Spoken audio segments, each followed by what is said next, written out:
Oi gente, tudo bem? Se você já pensou sobre descobrir acerca da verdade absoluta, esse vídeo é para você.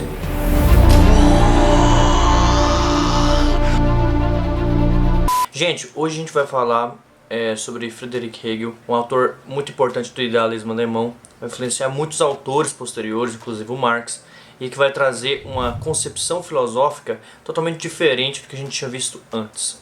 Primeiro, qual que é o contexto em que ele está inserido? Ele está inserido num contexto em que Kant acabou de resolver, digo aqui entre aspas, né? Essa questão de resolver um pouco tem suas considerações, mas ele acabou de trazer uma solução para o problema da epistemologia entre os racionalistas e os empiristas, né? Inclusive aconselho você a assistir o meu vídeo sobre epistemologia moderna e entender um pouco sobre essa discussão, para depois continuar vendo esse vídeo aqui, beleza? Ele está num contexto em que Kant acabou de trazer a resposta de que o conhecimento absoluto sobre as coisas, a verdade absoluta, ela é inalcançável, porque a metafísica é inalcançável.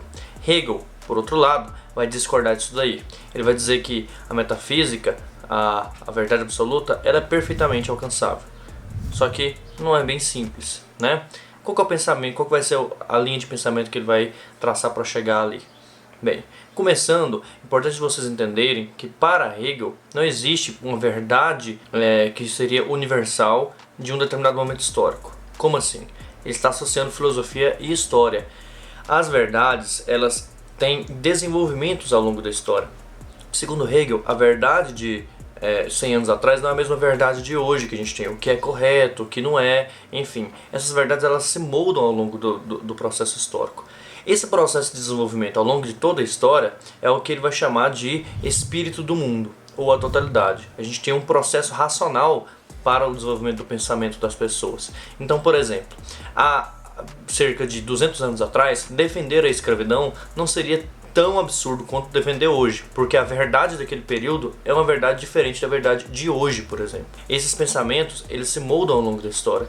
Assim como a tua avó talvez pode não concordar com o teu relacionamento com o seu namorado, porque é muito sem vergonha, porque no tempo dela não havia esse tipo de coisa. Bem, hoje em dia a sua concepção pode ser bem diferente. Por quê? Porque houve um desenvolvimento desse pensamento histórico. E olha a palavra que eu acabei de citar, desenvolvimento. Por que eu citei a palavra desenvolvimento? Porque para Hegel há um desenvolvimento desses pensamentos mesmo, é uma evolução, né? É uma evolução ao longo da história. Por isso que é um processo racional que tem um objetivo, marcha para um objetivo, que é sempre trazer mais liberdade e mais racionalidade para o mundo. Então, a história ela está associada também ao desenvolvimento do pensamento. Eles estão interligados, eles não se dissociam. E nós, enquanto indivíduos, não conseguimos nos dissociar desse processo. Nós somos parte integrante desse processo e não conseguimos nos dissociar nem mesmo desse processo, nem mesmo da sociedade. Beleza? Nós formamos instituições, como o Estado, como a família, que são extremamente importantes para esse processo.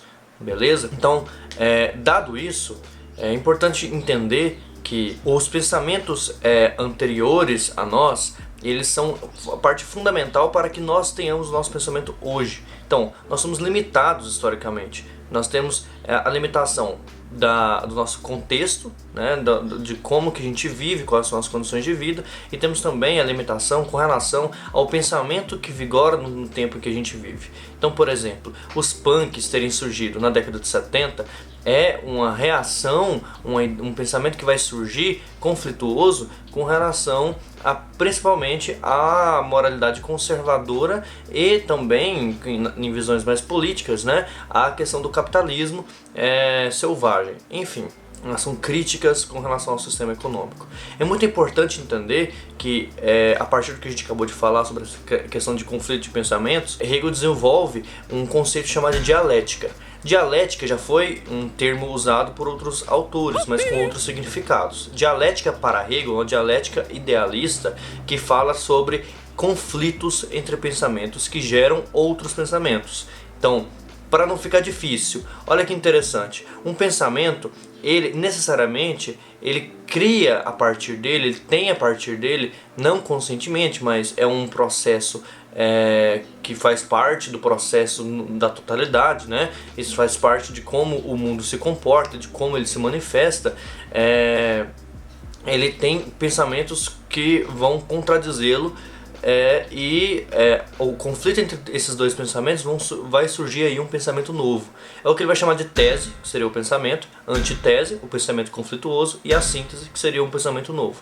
Esse pensamento novo, a síntese, seria a junção dos melhores aspectos das duas, tanto da tese quanto da antitese. Tudo bem?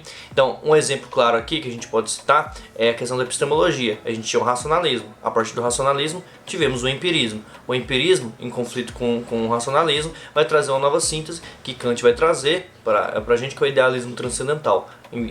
Tentando entender aí que as coisas em si não são alcançáveis. Mas a coisa em si não ser alcançável veio justamente a criar um novo pensamento, né? Até um pensamento contraditório, que seria mesmo o pensamento de Hegel, né? Que vai trazer aí uma nova síntese posteriormente. Isso é interessante, porque não só no campo da filosofia isso acontece, isso também acontece no campo da política, como por exemplo o sistema absolutista ter sido um sistema que caiu nas mãos de um ideário que era contrário a ele, que era o ideário dos iluministas, e vai trazer aí um estado racional, um estado burguês totalmente novo. Agora, por que a história se comporta dessa forma? E há limite para isso? A história se comporta dessa forma porque ela se desenvolve. Então, sempre pegar os melhores aspectos desses dois pensamentos e sempre se desenvolver para um rumo racional. Ela marcha para o racional, como eu falei para vocês. E se há limitação, a limitação ela está no máximo que pode chegar a ter de liberdade e de racional. O Estado burguês, para Hegel, seria o Estado que traria a visão máxima do que seria a marcha que o espírito do mundo está fazendo. Agora olha que interessante, a dialética ela não para na síntese. Então, por exemplo, a gente tem a tese, a antitese e a síntese. Essa síntese se torna outra tese, que vai ter uma outra antitese e se torna outra síntese. Essa outra síntese vai se tornar uma tese e assim por diante. O que acontece? Um exemplo que eu posso dar, o feudalismo. O feudalismo teve como um pensamento contraditório o pensamento da burguesia. Vai trazer um novo momento histórico, que seria o mercantilismo. O mercantilismo está associado à questão da coroa e do absolutismo. Vai ter os iluministas, a Revolução Francesa, e vai dar origem a um novo momento histórico. Está vendo que pensamentos conflituosos geram novos pensamentos. Por isso, Hegel tem uma frase muito importante, que ele fala que o real é o racional e o racional é o real. Quando ele fala isso, ele diz que os nossos pensamentos moldam a história e moldam a sociedade. Beleza? Agora, como que a gente pode compreender o espírito do mundo? O espírito do mundo ele tem 3 estágios de compreensão. O primeiro estágio de compreensão do espírito do mundo é a razão subjetiva. O que é a razão subjetiva? É você compreender esse espírito do mundo nos indivíduos, nos aspectos dialéticos dos próprios indivíduos. A razão objetiva, por outro lado, ela já compreende nas instituições, como o Estado e a família. Sendo aqui o Estado burguês uma representação de ápice do que seria a racionalidade, do que seria a liberdade, ok? Hegel vive nesse momento de transição e ele vê nesse novo Estado burguês, né, o ápice da racionalidade. Inclusive diz que Napoleão é o espírito do mundo a cavalo, está compreendendo o espírito do mundo no indivíduo, mas também em sua totalidade, mostrando que a história está se movendo a partir de Napoleão. Tá vendo? A razão subjetiva. A partir disso a gente vai ter a razão objetiva, que vai trazer um novo Estado, vai trazer novas concepções de família, de outras instituições. E temos aí, finalmente, o terceiro estágio de compreensão do espírito do mundo, que seria a razão absoluta. A razão absoluta seria a compreensão desse espírito do mundo nas artes, na religiosidade e principalmente na filosofia. A filosofia ela se torna importante porque ela é o espelho desse espírito do mundo. E como assim o espelho desse espírito do mundo? Ela é o espelho desse espírito do mundo porque é a partir dela que a gente compreende como que esse processo dialético funciona, como que esse processo racional funciona. Tudo bem? Bem, gente, eu acho que era isso que eu tinha para falar para vocês. Se inscrevam no canal, deem um like, ajuda bastante, fortaleça o meu canal, compartilhem nas redes sociais e paz.